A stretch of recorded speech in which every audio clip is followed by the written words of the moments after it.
Yo, good day, folks. This is the Society X podcast. I am your host, Rashad Harris. It's been a minute, man. It's been a good minute. I feel like I haven't been on this mic, pause in like a good month and a half, 2 months. So I don't even know what I've been doing these past 2 months. Just out here living life, but taking trips, hanging with the wife, just doing regular business stuff. But today we have a illustrious guest. My man been knowing for past, I would say about 10 years. About 10 years. That's about right. Yeah.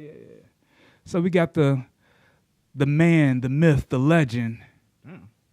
My man Batman, the VA promoter. How you doing, brother? I'm good, man. Thanks for having me. No problem, man. So let me just say how I met you. Okay. Or I don't even know how I originally met you. But I remember when I met you, for some reason, I think I was like super competitive at the time. Mm-hmm. And I think the team that I was working with was almost like going against you and your team. I don't know. Who was the team you used to be with? Mike Fiend. Okay. I had their market set. They're like, yo, we don't like that guy. So I was like, you know what? I don't like that guy either. This is all new I know. information to me. I know. I try not, dive into that. But then after meeting you a couple times, I'm like, yo, Batman's not that bad.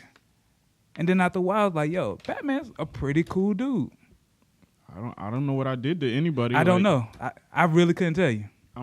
Listen, I try to be the same with everybody, and I just try to move with a humble spirit, and I'm always a humble spirit. I try. No, I said I try. I didn't say I don't always succeed. I'm definitely not perfect. Right.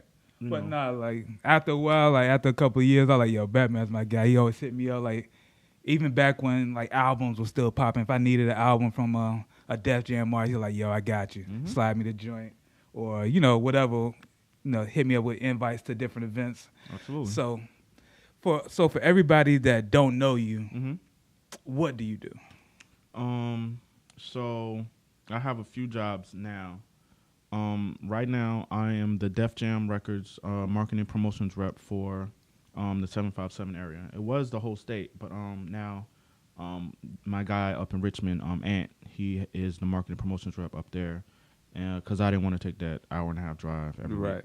And he's a good guy, and he really works hard. So I'm the marketing promotions rep for the 757 for Def Jam. That's one job. And not to cut you off, but what do you actually do with that? So, okay. For people that really don't know you. Okay, so what that means is part of what I do is I work records for the label, so radio promotion. So if, let's say hypothetically, like the new 2 Chainz 4 AM record with Travis Scott just came out. So the label will send it to my email, and then I'm responsible for, having a conversation with DJ Fonts, who's a program director over at 103 Jams.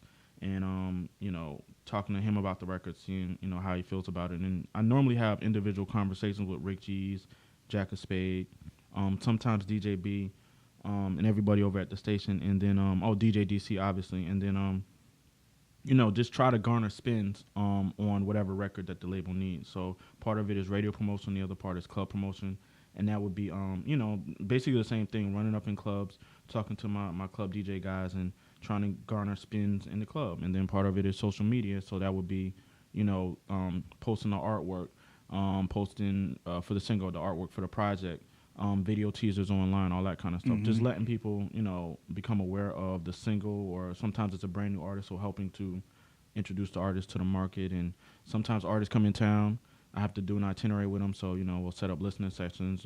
We'll go to set up the press runs, all that kind of stuff. Just like how you've been on your press run. Sometimes I'm required to step in front of a mic or a camera, and I've learned to just be prepared for that. Gotcha. Capitalize on every opportunity. But yeah, in a nutshell, that's what I do. Just bring awareness to records and artists for the label. So that's the Def Jam job. So then you also got Dark Knight promotion. Dark Knight ENT.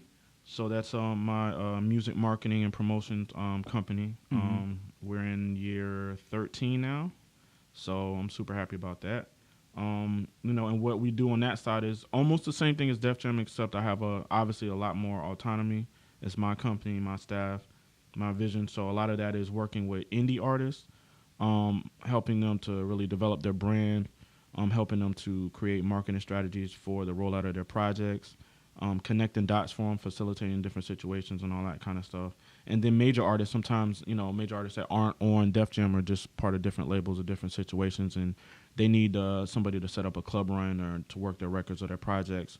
I get referred a lot by people from New York and Atlanta, stuff like that. And, I get a call and I'll put together, like I said, either a promo run or an overall campaign for them to really break them, whatever it takes to do that. So, like I said, 13 years.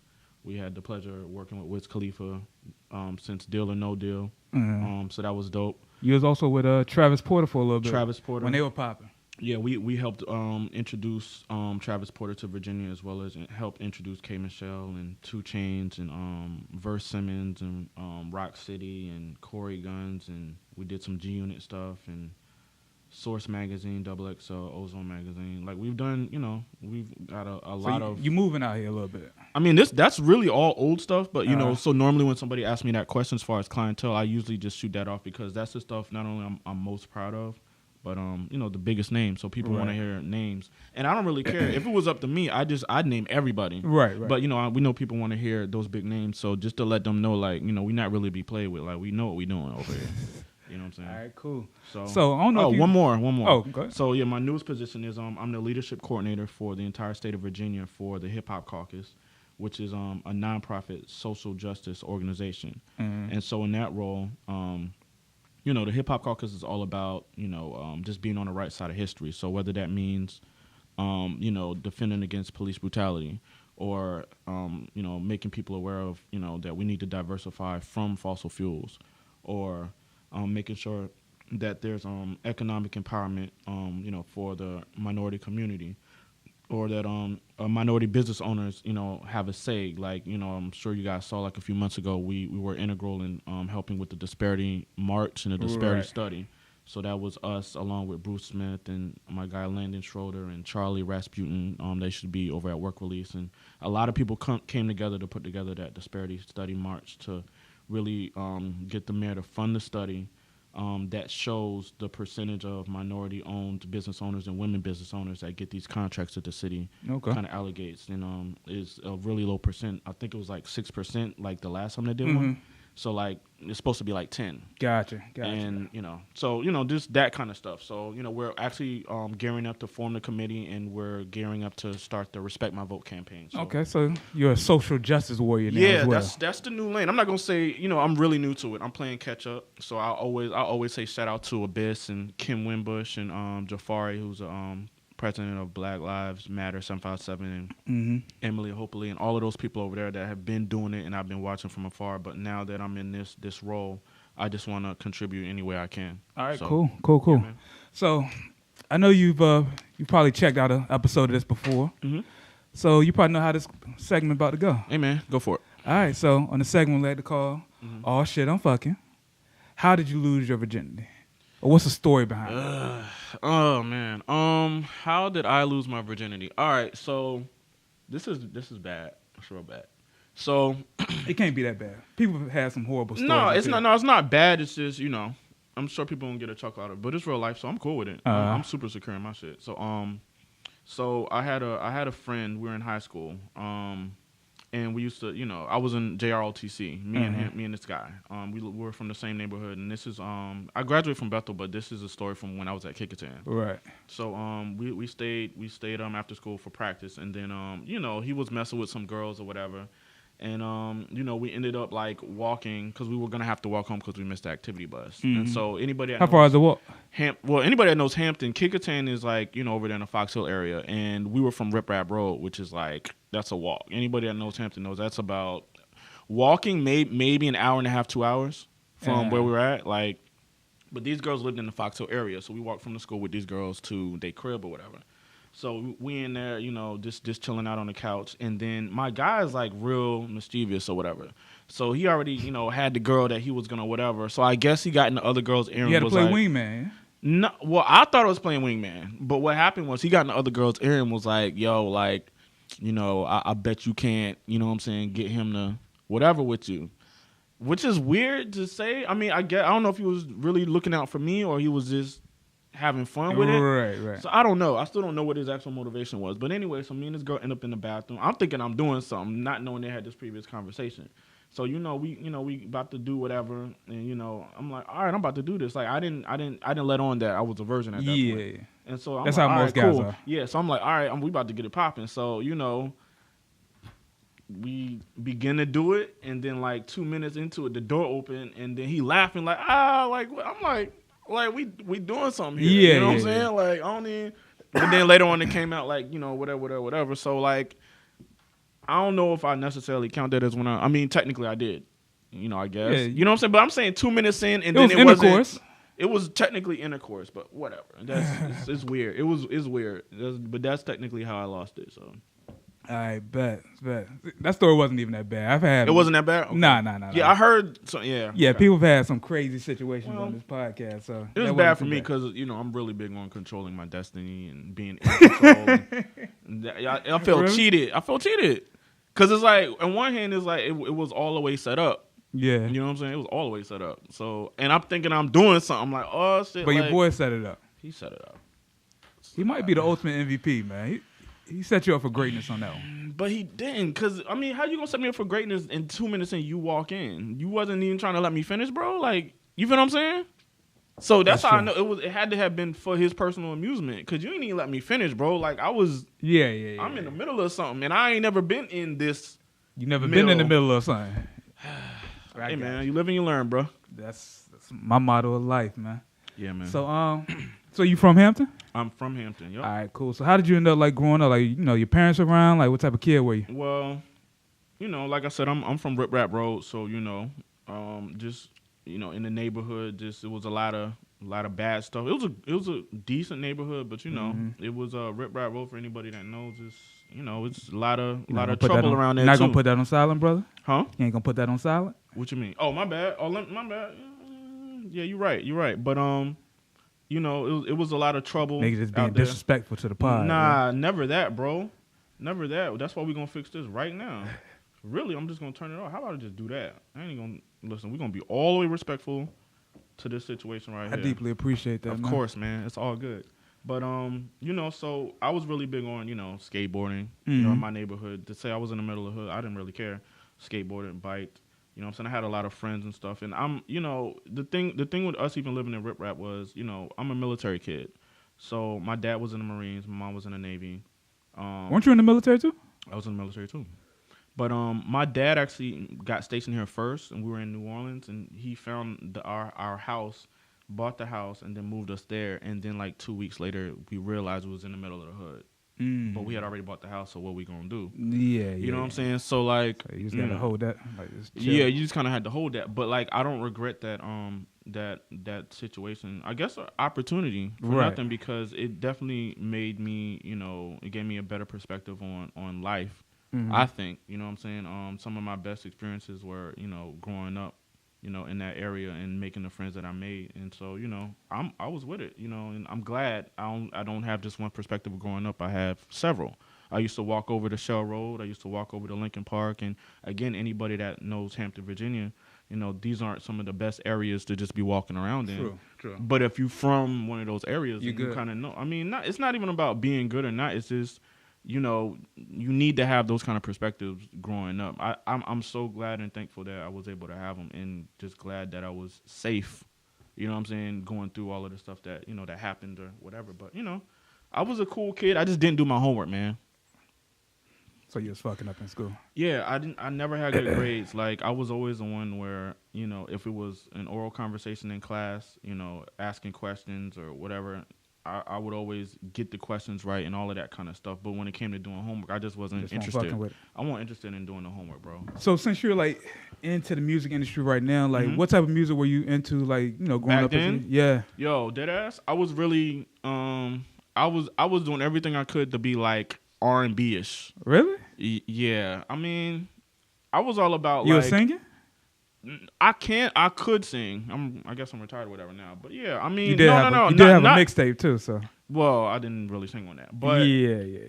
No, I mean like being like an R&B singer would act, I guess.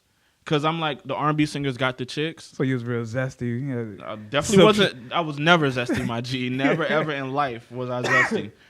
More so like, all right, I see what with Usher silk doing. shirts on, is it?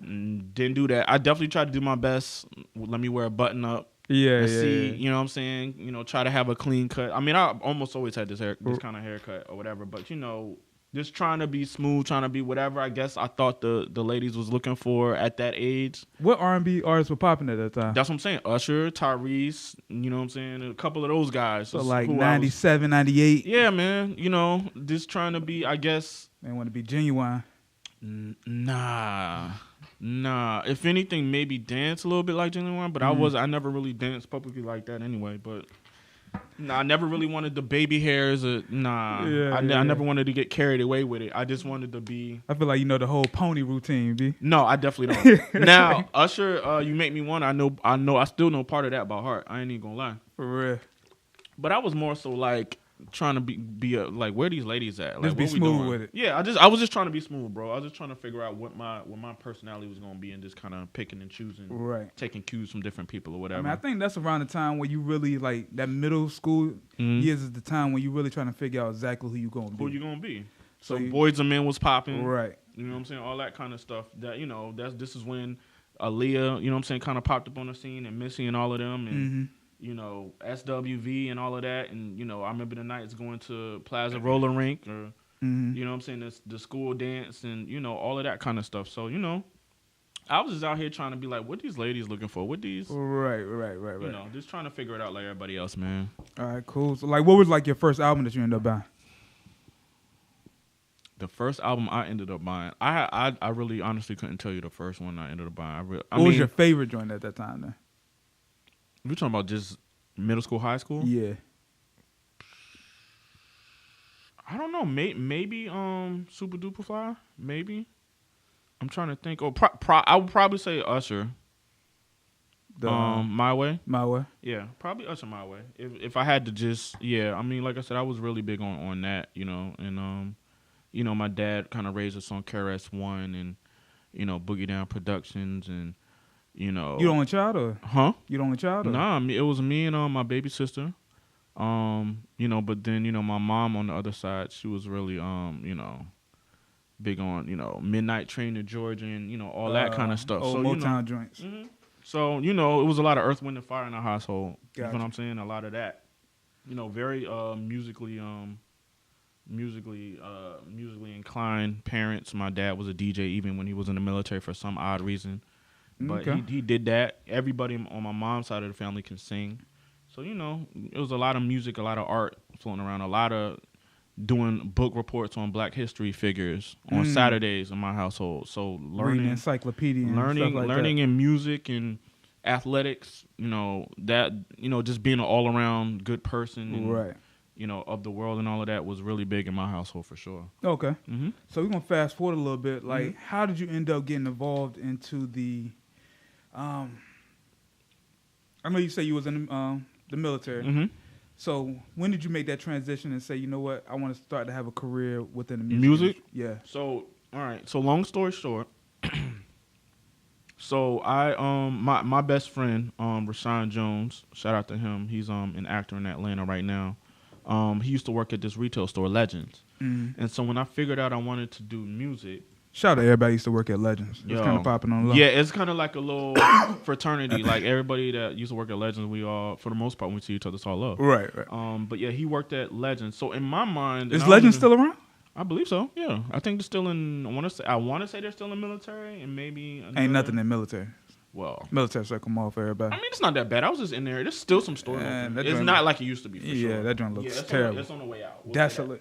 But I don't know. I was really, I guess, pragmatic back in the day. So I know he worked at Legends, and I knew that, you know, the music guys, they would have to drop their flyers or their CDs off in the store. So my plan was, let me get hired at Legends so I won't have to chase behind them. Let me just be here, make some money on the clock, and then I'll run into him one day when he putting stuff out. But how did you know that's even what you wanted to do, though? Music? Yeah. Dead ass, like, because when Jay-Z came out with the Blueprint, he had that single H to the Izzo. Which is a trash single, by the way. Yo, I love that song. You really? I really love that song. I hate that song. Blueprint is my favorite album, but every time I listen to that album, I skip that. Really? every time. Wow. I've never heard anybody say that. I've never It's very that's probably one of his more popular singles. I like the instrumentals is like aspirational. It's really lofty or whatever. Besides Volume 1, that's mood. probably the worst thing he's ever created. Wow. You feel really strongly about it because your voice has got Or mad I can say intense. Volume 1, Kingdom Come. Kingdom Come. Yeah. I mean, Kingdom Come is like hit or miss. Yeah, I mean, listen. Back to the music video. Yeah. So Jay-Z's on that float, right? Mm-hmm. And then Dame's next to him, right? And all I, in my mind, I'm like, they both got on Rockefeller chains. Them shits is both iced out. Mm-hmm. And Dame didn't rap one word, but he on the float with Jay. You know what I'm saying? And they look pretty equally yoked to me. So if I'm not gonna be no rapper, whatever Dame did, and I didn't know at the time, whatever he doing, I want to do. Oh, okay. Okay. And so I was still trying to figure it out, but I just knew I'm gonna be behind the scenes. I didn't feel like I was gonna be in front of the camera. So I just wanted to figure out, okay, I don't want to be behind the scenes now. At least that's a step in the right direction. And during that time frame, I'm guessing you must have had like a strong love for like hip hop or the culture and all that. For sure. You know, I was a lot of Diddy, a lot of Bad Boy, a lot of Rockefeller, a lot of Rough Riders. You know, but obviously, like I said, BDP, that's my foundation. Run DMC, LL Cool J, that's all from my dad. So I know what hip hop's supposed to sound like and feel like and be into whatever. So side note question, not to cut you off. Yeah, go ahead. Was Rockefeller like your favorite crew at that time? Absolutely. Okay, I think that's pretty much everybody. Yeah. Absolutely. Like Okay. that's not even. It ain't even close. Yeah. It ain't even close. All right. But so knowing, like I said, the plan was to get hired at Legends and then wait for this guy, whoever it was, to run up. And I think like 2 or 3 months later, this guy named Jig, who was the Def Jam rep for the Hampton area, because there were a lot more reps back then under whoever the actual rep was. Came in, he had some promotional material. I think maybe Joe Button stuff, and I was like, "Yo, man, I don't know what I'm trying to do, but I really want to be on the team. I want to kind of figure it out. I want to be there. What I need to do to be in this." And he was like, "Listen, man, people can run up on me all the time, and they won't be for real. Listen, if you come to Hampton University tomorrow at 7:00, meet me up there, 7 a.m. Then I'll put you down. If not, like, don't even do this no more." Right. I was like, "Cool." I was there like 6:45 a.m. And he put some promotional material in my hand, and then I just kind of started from there. And I just shut the fuck up, was humble, and did whatever they asked me to do. So would you just like riding around with him, or you had to actually go on your own? He had to like no. He had to like train me, like what. Even though it's just passing out flyers, I mean there is actually a way to do it. You know what I'm saying? Go into that a little bit from the bottom up. Go into that for a little bit for me, because I never knew that. Like, what is like some of the training that you had to do to be pretty much a street team rep? Yeah, so a lot of it is, obviously just first of all just learning the landscape, like learning the lay of the land, right? So what a lifestyle spot actually is, which is, basically anywhere where, we would be shopping for, whether it be clothes or sneakers or this or that or whatever the third. Then, you also include beauty salons, nail shops, all that kind of Barbershops, all that kind of stuff. And then knowing the lay of the land of the nightlife, like understanding what clubs that, need to be hit and the difference between this club, and then figuring out the difference between this DJ and why you should be asking this DJ to play and maybe not this one, but maybe this group over here. And then understanding the lay of and the hierarchy and all the things that happen, on college campuses, and each one is different from the next. Right. So, you may want to push something really hard at Hampton University, and maybe you want to hold off on Norfolk State right now, but maybe ODU is whatever. You know what I'm saying? So really, like, I'm just absorbing all understanding the culture, understanding demographics. everything. Yeah. And then on top of all of that, then understanding all the other players on the scene. Right. You know what I'm saying? There were other street teams at the time. There were club promoters. There were specifically radio promoters. Then you had the major artists that were from here. You had the indie artists, the producers, like just understanding those, all of the players on the scene. Who's popping, who's on the come up, stuff like that. And all of that was, stuff that I needed to know early on, so I didn't make a mistake or I didn't make too many mistakes. And then really developing like a strong work ethic and stuff too. So knowing that patience and discipline. Being on the strip for hours passing out flyers, learning how to properly put posters together and snipe them onto, poles, knowing when to do it, knowing when not to, all of that kind of stuff. Right. You know what I'm saying? Like really being like a street team guy. So that's what I come from. What were some of the projects that y'all working during that time frame? Early on, it was like Joe Button. Shout out Joe Button. First album, I think his only album on Def Jam. Yeah, only album on Def Jam. And then Young Guns. And then it really snowballed from there. It did a lot of the Rockefeller stuff, obviously. And that was probably like at the tail end of the Rockefeller. That's probably like 03, 04. I'm really trying to think. Yeah, because Young Guns, it would have been like 04, 02, 03, I think. Something like that. Yeah. I was still in high school when that came out. So yeah. So, and then Ye came, and then it really got fun because it was Ye, and then Black Album. Well, no, because Blueprint was 01, so it would have been. I think I would have had a piece of like Blueprint 2 or something. And, okay. But anyways, so somewhere in there, because it's a long time out. Somewhere in there, like I said, I'm doing Legends. I'm doing my internship. I'm meeting all these people: Ghostface Killah and Redman and this person, like everybody that you'd ever want to meet. Right. But then at a certain point, it was like, Legends is part time. The internship ain't paying nothing. But you had to find some way to make some money. Yeah, I couldn't survive on that. You know what I'm saying? And so at a certain How point, old were you at the time? I don't know, man. I might have been like 19 or something. 19 or something. But so and just to go back in the story real quick. So I went in the Marines out of high school in 2001. So 9/11, all of that. I think I left in October. And so, I'm just putting that there for context. So I came back, Legends, internship. So I'm deep into my internship. How many years you do in the military? It was like like a year and a half. Then I got out. So it's like, that's what I'm saying. The timeline is like from high school, Marines, get out of Marines, MCI WorldCom, Legends, internship. Okay. You know what I'm saying? So internship, like, damn, I can't really survive on nothing plus my part time at Legends. So I reluctantly went to Navy, and it was like, at the time, it was the best decision I could have made. Hold on, so you went from the Marines, got out, worked for a little bit, and then went to the Navy. Yep. You didn't want to go back to the Marines? Nah. I mean, it was more so like my mom had wanted me to go in the Navy anyway, probably because she did 20 years, and then I figured, because when I was in high school, because I did Kekistan and Bethel, one was Army and one was Navy, so I figured, I could figure it out. Right. It all was like semantics. I didn't really want to go. That's the bottom line. I didn't really want to go. Like, me going to the military, to me personally, was like the easy way out because I'm a military kid and I'm well versed in it. Right. So it was like, all right, like if all else fails, I'll just go in the military. Oh, okay. You know what I'm saying? But so you end up going back. This is my second time going to boot camp. So like I already know I know everything. And the Navy boot camp, no offense, is not harder than the Marine boot camp. So it's I would figure, but it still sounds like it'd be a shitty experience though. Well, more like, to me, not even a shitty experience as much as, I felt like I could have been doing something better with my time. But since I wasn't getting paid for it, I had to do what I had to do. Right. So went to the Navy. So when I was in San Diego was when I was like, I'm already super far away from my dream. I'm not doing my internship. I'm in the Navy. It's cool and everything, but I want to stay relevant. I want to stay on my toes. I want to stay sharp. So I was going around in San Diego in somebody else's city, going to club owners and being like, listen, I got a whole team. We can put out flyers for your club. Did you have a team at that time? No, just me. Oh, okay. I just wanted something to occupy my mind to stay sharp. Right. So I was charging club owners like $500 for a month for flyers, for flyer distribution, and I had like 4 or 5 clients. And so I would get off Friday afternoon out in the Navy, throw my uniform as far across the room as I possibly could. Gotcha. Throw on some street clothes. And I had like 4 or 5 boxes of flyers in my car, and I would just do that all weekend. And so, I ended up doing some weird Mike Jones concert when he was popping while I was out in San Diego. And when I was in San Diego is when I found out about Paul Wall and Slim Thug and all of them, because I was in Mississippi for A school and all of that. So, I seen those guys on the grind. And then, these guys in San Diego with the at the the swap meet. On their grind. That was the first time I really seen like work ethic of people trying to really do it from a street level on up.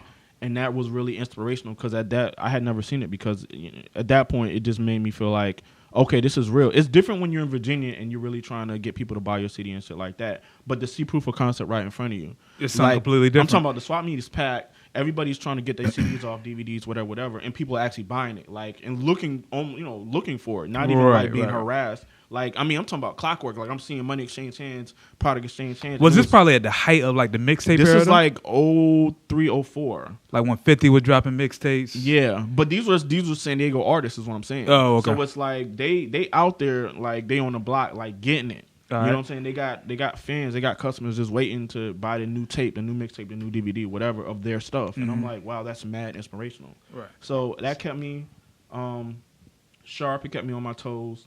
And then I got out of the Navy in 2005. And somewhere before I got out of the Navy, I got offered a job to work at a marketing firm. And so I had to make the decision, was I going to stay in San Diego and work at this firm or go back to Virginia? And I decided if I could get a... But you were definitely getting out of the military. I was out. So it was just a matter if I was staying or not. Oh, okay. So it was like, it just was the decision of, am I going to stay, and do this $60,000 a year job, or how I was looking at it at that age is, if I can get offered a $60,000 a year job in somebody else's city, I need to go back and prove my worth in my name in my own state. That's just where I was at. Now, the older me probably would have been like, no, I was gonna say, in hindsight, would you have stayed though? I'm not totally sure. You know what I'm saying? To be totally honest, I'm not sure. Some days I'm like, I should have stayed, and a lot of days I'm like, no, it was I wanted best decision I made, just because I'm really big on not skipping steps, which that wouldn't have been, but like I said, I was younger, so I had something to prove. Right. I didn't, things didn't end off the way I wanted it to the last time. I had to go in the military, you know what I'm saying, to figure out my life. So I just wanted to, figure it out and be like, fix the things that I feel like could have prevented me from having to go back in. So I packed up my shit and I drove cross country by myself back to Virginia. That's some lonely shit, though. That drive just sounds lonely. But see, to me, it was a metaphor of how badly I wanted it. Yeah. And so, so you probably was thinking like on the way back, like, yo, once I get back, it's a wrap. I had a whole plan. I had saved up some money, and I knew, when I come back, it's gonna be, because I don't think I was calling myself Batman when I was an intern before I left. But when I came back, that's what I wanted it to be. So maybe I was, maybe I wasn't, but I know I wasn't going hard at calling myself Batman publicly. But when I came back, but privately, you was calling yourself Batman for sure. Like in the mirror, like that's like a childhood thing. 'Cause again, my best friend Rashawn Jones, when we were kids, we used to play in the backyard. He called himself Robin. He was Superman. Oh, okay. No, never that. He was Superman. He was Superman. I was Batman. You know what I'm saying? And as we got older, he was like, "Yo, don't call me that no more. Like, we getting older." And I was like, "All right, that's cool, but I'm still gonna be Batman." And obviously, I feel like we should find this man on like Twitter or Instagram and just start calling him Superman just for no reason. He's gonna respond. He's not gonna know where it's coming from. You know what I'm saying? He's not gonna respond. Like I said, he an actor now, so we both we definitely doing what we wanted to do with our life. But gotcha. Yeah, I hopped back. I hopped back in Virginia. Trey Stiles was he was the Def Jam rep. Shout out to Trey Stiles. Shout out to the homie Trey Stiles. And so I asked to be under his thing. You know what I'm saying? To be to kind of finish up my internship under him, and so did that. Okay, cool. So. All right, cool. Since we at the midway point of this conversation, we're going to play a little game real quick, man. Let's go. All right. We're going to play a little game of one has to go. All right, cool. I'm going to give you 3 names or 3 items, and you just got to say which one you want out of. Yeah. Got you. Pretty self-explanatory. All right. First one. Bruce Wayne, Tony Stark, or Clark Kent.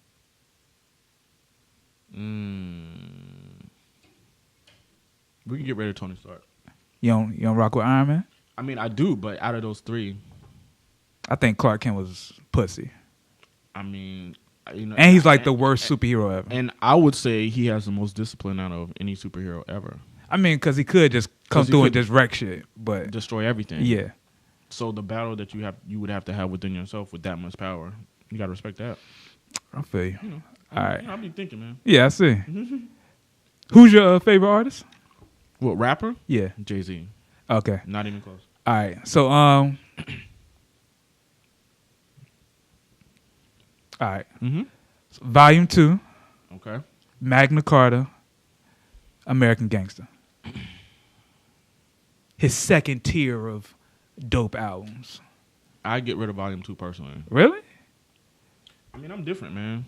You don't rock with Volume 2? Volume 2 had hits. No, it had hits, but I really, for whatever reason, I really liked Magna Carta anyway. And American Gangster, I think now in hindsight, I think everybody would say American Gangster is one of his best projects. That is. I think Volume 2 was an album that made me like into a Jay-Z like super fan. Like that had like all the hits. It's a couple sketchy songs towards the end, but for the most part, they had like Money Cash Hoes, Heart Not Life, it had Can I Get Her, all those joints.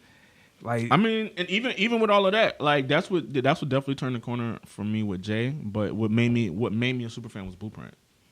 really? Mm-hmm. I was a fan. I was definitely a fan, but I hadn't really picked who was gonna be like my favorite, who I'm riding for. Right. Blueprint was like you just put that thing on, you just let that shit ride. That is true. I was like, oh no, like it ain't even. Nah, it's Jay. Jay, he's the guy. He's definitely the guy. Okay. I always want to, align myself with winners, whatever that means. Roll with the winners. Always been that. All right. Drake, Kendrick, or Cole? Drake, Kendrick, or Cole? Damn, that's a fuck. Me personally, J. Cole can get the fuck out of here. Straight up? Straight up. He's the most boring nigga I've ever heard rap. Boring? He's super boring, and I want to boring like him. How? He's a boring rapper, or he's a boring rapper. Personality? He's a boring personality. Wow. He has boring beats, and I want to like him. Mm-hmm. He's an artist like when rap was supposed to be weak. Mm-hmm. There's like, yo, if there's a rapper that was like mainstream but did like this, J. Cole is that person. Or maybe it's the thing that so many other artists are so extra that by comparison, J. Cole looks boring. Because when he show up to the booth, like he come to do his job. Yeah. AC. But he come to do his job. So, true, but his beats are trash. I think if he was on his beats are trash? His beats are super trash. If he rapped on other people's beats, and I take it to the point when he rapped on that Kanye Power Trip? Come on, bro. That was his best song ever. Okay. Yeah, that's what I'm like. But you said his beats are trash. Like that was an overall. But that's one song out of 4 albums. Enchanted is my favorite J. Cole song. Have you heard it? It's on Warm Up. I probably have. I listened to all of them. Hey, man. But that joint is... J. Cole, Kendrick, Drake? Yeah.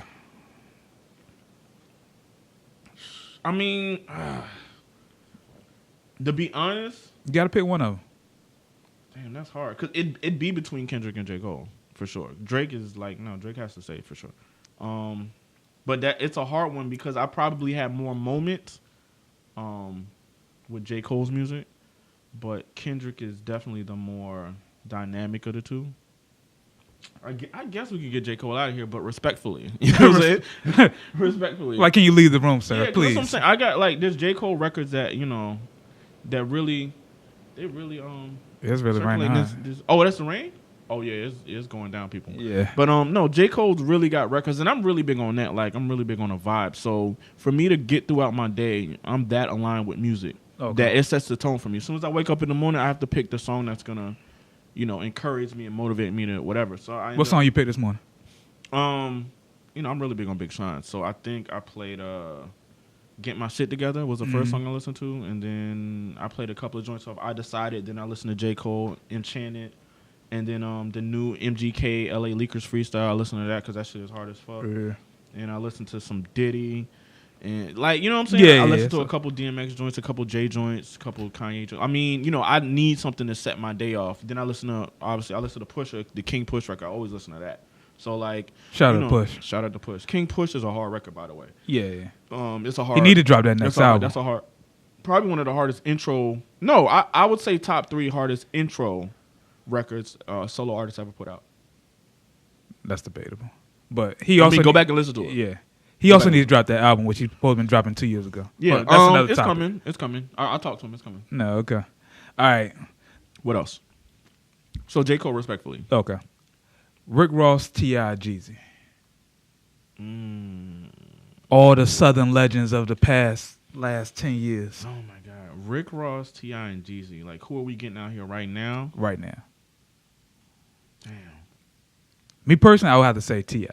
I was gonna say T.I. too. I mean, if it was like 2010, I would say Jeezy. Yeah, in all honesty, you could really make a case to get all of them out of here. To be totally honest, and I really have not an issue or a problem, but it's the same thing with all 3 of them. Well, more or less. Rick Ross and Jeezy more so are like we've basically heard everything they have to say. I think musically now they're just kind of saying the same thing, just different beats. Ways. Yeah, different beats in different ways. T.I., I think, has something else to say, but the problem with his situation, I think, is not enough people are paying attention or listening, or maybe it's not being rolled out right. But it's like he just put out, he put out that project where he was more conscious and shit, and it seemed like nobody was really paying attention. I'm not sure, man. I think T.I. issue, like if he just, I don't even know. I can't speak on it. Dead ass. Like I'm not really pressed to hear an album from any of them, and not because they're not good. They can all rap, and a fire single I'd definitely be on board for from any of them. But a whole body of work, like it's just I don't really want to hear their perspective on anything right now. Right. Maybe in a year or two. Like I listened to the Rick Ross album, which is phenomenal. Yeah. But I only listened to it once. I listened to it. That's what I'm saying. I say maybe 3 times, and then I was like, okay, well, and shout on out to to the next Bink, joint. Bink, did Bink his killed thing it on that album, but Bink it's like murdered that joint. And I feel the same way about Ross that I almost feel about Drake. Like I just think like we need 2 years, like a solid 2-3 years, maybe a solid 2 years where y'all don't really put out nothing, where y'all just sit on the sideline and wait for us to want y'all. I think that's where we at. But I think Rick Ross before this album, he didn't release an album in like 2 years. Maybe, but it's like maybe you just need some more time because it's like I'm just not ready. It felt like Ross is almost always coming with another one. You know what I'm saying? Yeah. So okay, all right. All right. Yeah. Lyor Cohen, Kevin Lauser, Russell Simmons. Get them out of here right now. Lyor Cohen, Kevin Lauser, Russell Simmons. That's actually a really difficult one. That's what we're here for, the hard-hitting questions. I know. I think I'd probably get Lyor out of there. I don't know. I mean, that's kind of. Which one bringing the most to the culture right now? You can make a case for all 3 of them. I mean, you really could. Got no Russell still pushing hard at All Def Digital. I mean, he's breaking artists. He's got a platform, and I wasn't even totally sure if that was gonna pan out, but like he really made that thing work. Right. And then Russell back on it. Like I think he's bringing back Def Comedy Jam and like another kind of thing. That probably is a horrible move.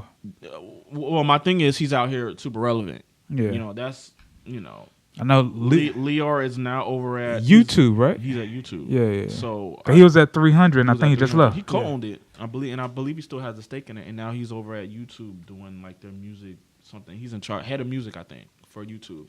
And Kevin Lauser's still at 300, and still has his management company with I think I know Trey Songz and I think Trey Songz, K Michelle, and a couple other people. So like, I can't really get none of them out of there. I mean, if you had to say one of them. Mm-hmm.